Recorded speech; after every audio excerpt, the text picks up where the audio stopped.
నేను వెళ్ళొస్తాను. ఓకే, పూజ అవగానే కాల్ చేయి. ఆంటీ, అమ్ముందమ్మా. అమ్మ ఇంట్లో లేదా ఆంటీ? 10 నిమిషాల్లో వచ్చేస్తుంది. సరే అమ్మా, నేను వెళ్తాను. అవును, నువ్వెక్కడికమ్మా వెళ్తున్నావు? మీకు తెలుసు కదా ఆంటీ, అక్క చాలా ప్రాబ్లంలో ఉంది. తన జాతక దోషాలన్నీ పోయి బావగారి ఇంటికి రావాలని పూజ జరిపిస్తోంది. నేను కూడా అక్కడికే బయలుదేరుతున్నాను. అమ్మా, నువ్వేమనుకోనంటే ఒక మాట చెప్తాను. చెప్పండి ఆంటీ. ఏం లేదమ్మా, మీ అక్కకైతే కుజదోషం ఉంది. నువ్వు వెళ్ళి తనతో పాటు పూజలో కూర్చుంటే నీకు కూడా లేనిపోని కష్టాలొస్తాయి.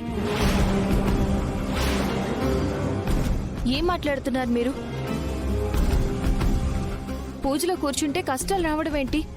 ఎవరు చెప్పారు మీకది? జాను పాపం పెద్దవిడ తనేదో చెప్తుందిగా. లేదు సార్, నేను ఇటువంటివన్నీ నమ్మను సార్.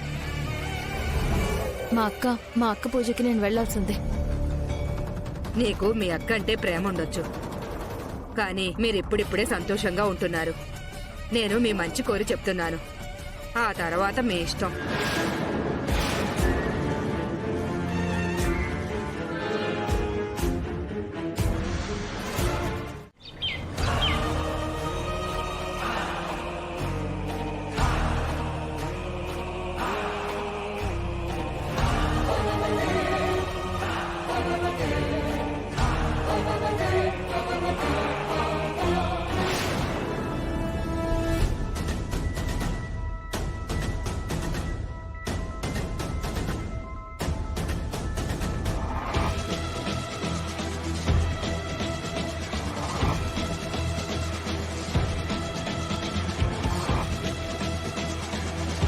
నువ్వు పూజలు వ్రతాలు చేసి దోషం పోగొట్టుకుంటాను, సిద్ధుని బయటికి తీసుకొస్తాను అంటే నేనెలా ఊరుకుంటానే? సిద్ధు జైల్లోనే ఉండాలి. ఈ ఇంటి పెత్తనం మొత్తం నా చేతుల్లోకి రావాలి. ఈ ఇంటిని నేనే ఏలాలి. దానికోసం నేను ఏమైనా చేస్తాను తులసి.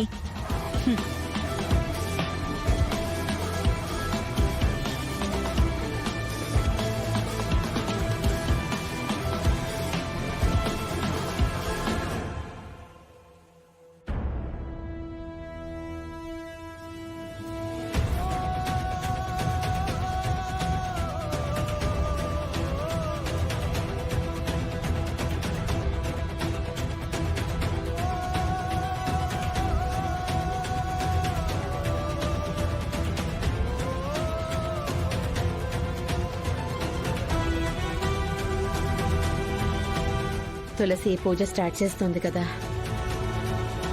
కాసేపు వెళ్లి పూజలో కూర్చుంటే మనసు ప్రశాంతంగా ఉంటుంది.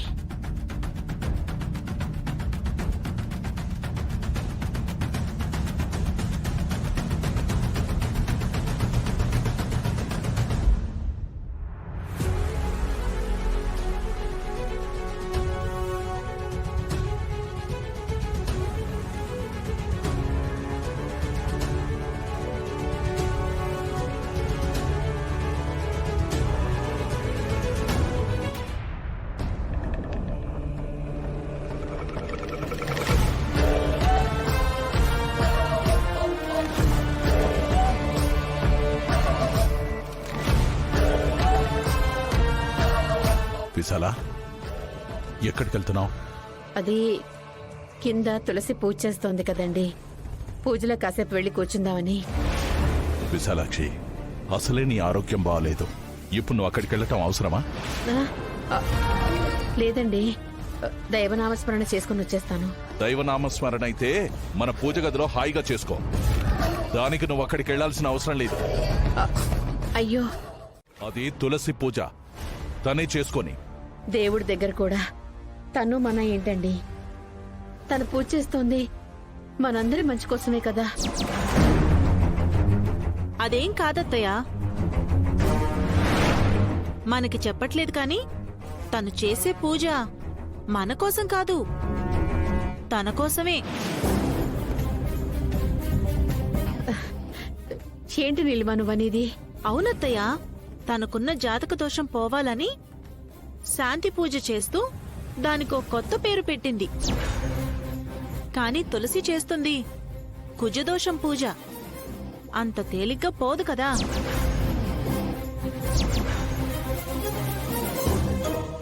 నిజమేలే కాని ఇప్పుడా పూజకు నువ్వు వెళితే దాని కుజదోషం నీ కుటుంబానికి అంటుకుంటుంది.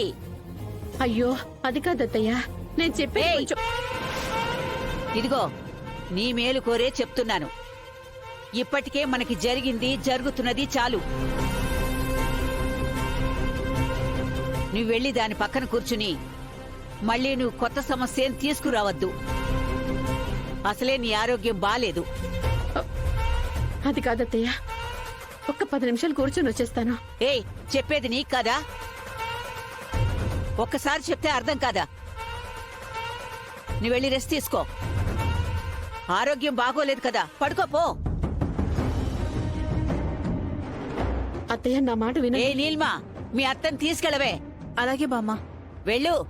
అత్తయ్య గారు, మీకసలే ఆరోగ్యం బాలేదు. మీకెందుకీ రిస్క్? వెళ్ళి రెస్ట్ తీసుకోండి. నేను వెళ్ళి జ్యూస్ తీసుకొస్తాను. అయ్యో అది కాదు. రండత్తయ్య, రండి. వెళ్ళు. వెళ్ళు. రండత్తయ్య.